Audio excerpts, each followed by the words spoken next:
Do you think that at this point, every institution effectively is looking at Bitcoin or is forced to have that conversation in the boardroom? Or do you think that there are still some where it hasn't really reached their shores? I spend probably 20% of my entire week, every week, both talking to institutions, presenting to institutions, answering requests. They're all over this. Everybody is.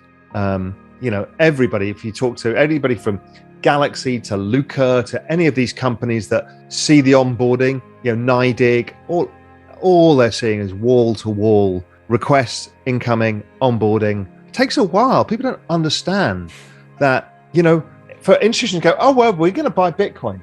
Okay, how do you mark to market it? What is the open? What is the close? Which price do you take? There's no single exchange. Then how do you custody it? How do you account for it? All of this stuff takes months of work. Which is interesting because it's been a year since MicroStrategy first purchased Bitcoin. We saw Tesla come in.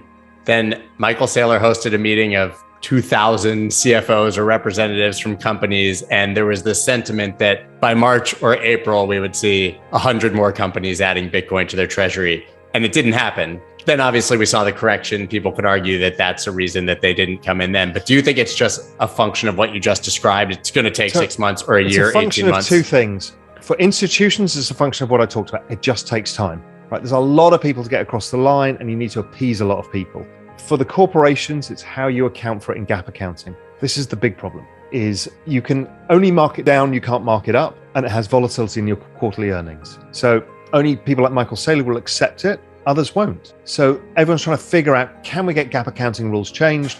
Or if not, is there a vehicle that will be able to allow us to do it without putting it on the balance sheet? Is a way of having it off balance sheet. So that's why the corporations are slow. They want to do it. I've spoken to many, but they're like, these accounting rules, we don't know what to do. Saylor's a bit of a unicorn. I mean, he's in a position where he has enough control to make that move and has, I guess, the balls to say, if you're not on board, see ya. Right. But I don't think we're going to see many more companies adopt at that level. Right. I think we'll see more that do the 1% to 5%. When the rules change, it makes total sense. At that level, no, it doesn't make sense for companies because he's basically bet his whole company on this, and that's okay. But for Microsoft to do it, no. But they do manage a huge amount of cash, and it's a very good instrument for them. And we even had a paper commissioned at Real Vision about portfolio effects, and it's incredibly powerful. So they want to do it. It's just hard. So you mentioned the Pareto principle earlier, the 80-20 for the networks. Is that generally your view on how many of these coins in general will survive? I mean, we probably have 10,000 coins on CoinMarketCap at this point. I haven't looked, but what happens to most of these? Yeah, the 80-20 rule. I mean, this is like the dot-com boom. How many survive? Not that many. But, yes, it's okay to play with these small ones, but you need to know what you're doing, or just take a very small position and realize that you're hugely speculative. You're trading penny stocks, and they can go bust at any time. Or you can build a proper portfolio and think about risk management and understand that not all of them will work as well as you want, but you're going to only get involved in the top 30 or 40 coins. And then you may take an individual bet because you particularly like Audius or something like that. That's okay. But, don't go looking for penny stocks to try and get rich, because it's proven that virtually nobody ever gets rich from penny stocks. Generally, they end up in prison or broke. That is absolutely true. And you sort of touched on the Wolf of Wall Street being a classic example. Yeah, absolutely. And so you talked about maybe next March as sort of a cycle top for Ethereum. Do you view either Bitcoin, Ethereum, or any of these assets as generational investments? Or is it still a trade where you're looking to exit at a cycle top? Well, you can trade a cycle, and that's okay. That doesn't mean you've cheated on your girlfriend. You can trade a cycle. If you want the dirty truth, you should never own Bitcoin. The actual truth is you should own alts or stablecoins, because when Bitcoin outperforms, it's generally when the markets are falling. And in which case, you shouldn't own Bitcoin. You should just own stablecoins. And when the markets are in a bull run, generally, the alts outperform, particularly the large alts, so like Ethereum. And therefore, at that point, you should own those. And maybe you should never own Bitcoin. Now, that's the extremity of the whole thing. So my view on this is, I think the space the market cap of the space goes up 100x from here over the next 10 years. So call it from 2 trillion to 200 trillion. I mean, that's ludicrous. We've never been faced with an asset class that does that in all recorded history. in a period of time like this. So the cycles are going to be important occasionally because you don't really want to sit for 2 years not making money. You might be able to make money in other stuff. But, generally speaking, you want to keep some into it. And, some people will keep all into it. I won't. I will take some off the table and do other stuff. And I will then look for the time to get back in again when I think it's going on its next move. Now, maybe we've eliminated the cycles altogether now and that it's smoother and it trades sideways for 2 years. That's possible too.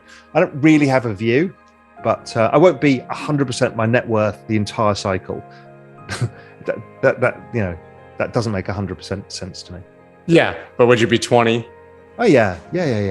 And knowing that 20 could go down to 8 because of the market's. I have no issue with that whatsoever. What is your take on, at this point in either the cycle or just in the general life of crypto, on its correlation between other markets? I don't think it's correlated at all. I think the only correlation, occasionally, there's passing correlations, but they don't last. The correlation generally is central bank printing tends to rise all asset prices. So of course that features in Bitcoin's price as it does in gold and equities and real estate and art and all these other things. So that's probably one of the larger drivers, but it's not correlated. Why? Because it's a network effect asset. It's different. It's not just a rare asset. It's a rare asset with network effects. Okay, we haven't seen any of these before. This is why it keeps confounding people in how it moves. Network effect rare assets never existed before. So somewhat inversely correlated to the dollar, which goes down when they print money. Well, the dollar versus other currencies, that's not true. The dollar, right, that kind of denominator fiat purchasing power. Yes. Yeah, we've talked about that before. Being you can be bad, but if everybody else is worse, the DXY still rises. That's right. I mean, the dollar's going up right now, But yes, you're right. It's somewhat correlated to that. But I've always said it's the store of value which would go up and down with that. But it's a call option on the future. That's the network. And the whole space has got the same attributes. Some is more speculative, for sure, because we don't know how the network's going to get used. I mean, can't we assume that central banks are trapped and are going to continue printing somewhat endlessly in some way, shape, or form? So last year, we had the biggest recession in all recorded history, and it only lasted 2 months because we threw more money at it than any other thing in that 2 months than had ever happened before by a factor of God knows what, 10. So Jay Powell and Janet Yellen sit back in a room and go, we did pretty well there. And they kind of did. They kind of did for the economy. Yeah, they did. And for people who owned assets, it's like, okay, the world didn't fall apart and we stopped a recession. So why are they not going to do that again at any opportunity? I mean, they now go, well, Christ, we avoided the financial crisis. And then we avoided the biggest insolvency in history over the pandemic. Well, let's keep using this magic tool because it's the gift that keeps on giving. They're not going to say, well, we're not going to take it out of the box until it's a really special moment. They'll be like, fuck it, the S&P's down 10%. I'm opening the box. Yeah, unload the big guns. Yeah, of course. That's human nature. Right, but what's the end game of that? Do stocks literally just only go up? Yeah, because of the denominators falling. So are Venezuelan stocks going up or not? No, when you put it in dollars. So, but my view on this has been, and who knows, none of us have a clue. My guess is this parallel universe, more people migrate across to it. So the end of the existing system ends with a whimper, not a bang. Because enough people have already left and migrated to a superior system, and it effectively just dies a slow, quiet death. Correct. Where it interesting take. And what's gold's role in that transition? I think gold will always play its role, and it will go up in value over time. It just doesn't have this call option effect, which is why, Peter Schiff gets angry because Bitcoin keeps going up versus gold. Yes, because it's gold plus. It's as simple as that. Gold will do its thing, and all of the people who've trusted in gold for millennia, it will still maintain its value. So if you look at real estate versus gold, or equities versus gold, art versus gold, all of these things, they're all roughly in line where they should be. Nothing's wildly overvalued. Gold is the anchor pricing of the world. It's the stable coin of the world. So I think that continues to work. I mean, I follow a basket of gold versus 27 currencies, excluding the dollar. And all it does is it goes sideways, sideways, sideways, money printing, up. Sideways, sideways, sideways, money printing up. It's like it Taking the perfectly does what stairs. it's supposed to do. It kind of suggests that global currencies since 2008 have been devalued by 65%.